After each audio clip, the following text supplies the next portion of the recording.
I want to address a topic that we hear more and more often: marriage doesn't work nowadays.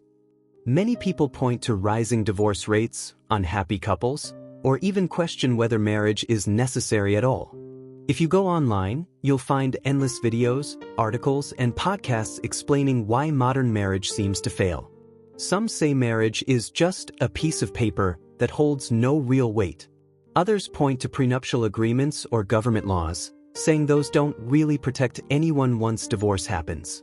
Still others argue from an evolutionary perspective, saying that humans are not naturally monogamous, so marriage itself is unrealistic. Now, I agree that these people raise some valid points. But I believe they have missed the most important point of all: marriage won't work without God. 1. Marriage is designed by God.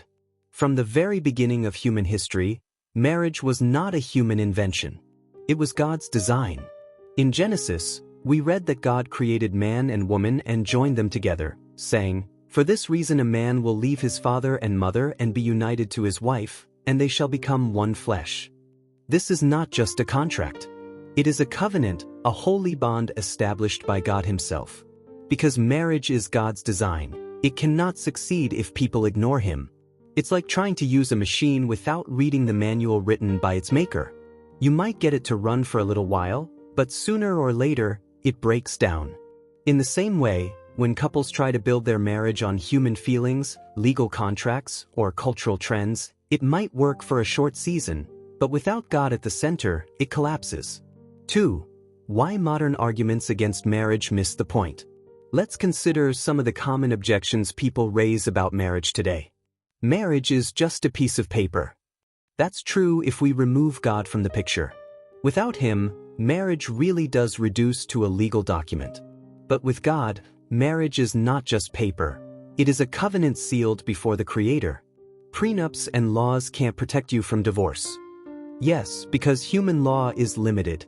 Governments cannot enforce love, loyalty, or forgiveness. Only God's Spirit working in people's hearts can produce the patience, humility, and faithfulness that make a marriage endure. Monogamy goes against human nature. That argument is based on evolutionary theory. But according to Scripture, God's design for humanity is different from animal instinct. He made us in His image, not merely as creatures driven by desire. Faithfulness is not unnatural, it is divine.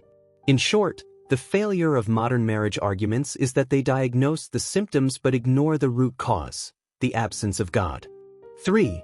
The analogy of democracy and Christianity. Let me give you an analogy. Modern democracy, as we know it, did not come from nowhere.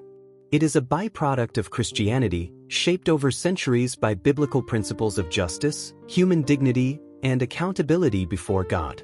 That is why nations with deep Christian roots developed stable democratic systems. But in countries with little or no Christian foundation, democracy often becomes fragile, corrupt, or even collapses. In the same way, marriage cannot be separated from its foundation. Without God, marriage weakens and eventually fails. And even in traditionally Christian countries, as faith declines and secular ideologies grow stronger, both democracy and marriage show signs of breaking down. For why marriage needs God at the center? Marriage is hard. It demands sacrifice, patience, forgiveness, and unconditional love. On our own, human beings fall short. That's why so many couples give up when challenges come. But God equips us with the strength we don't have. God teaches us to forgive when our spouse hurts us. God reminds us to be faithful even when we feel tempted. God shows us how to love not selfishly, but sacrificially, as Christ loved the church. Without Him, we rely only on our feelings, which change. With Him, we build on a solid foundation that does not change. Conclusion. So, why does marriage seem to fail in our modern world? The real answer is not just because of culture, law, or human nature. The deeper reason is that too many people try to build marriage without God. Marriage was designed by God. And just as democracy flourishes only where Christian roots run deep, marriage only works when it is rooted in faith in God. If we want strong marriages, we must return to the designer. A marriage built on God is not just a piece of paper. It is a covenant, a sacred bond, and with Him at the center, it can endure storms in our life. Thank you.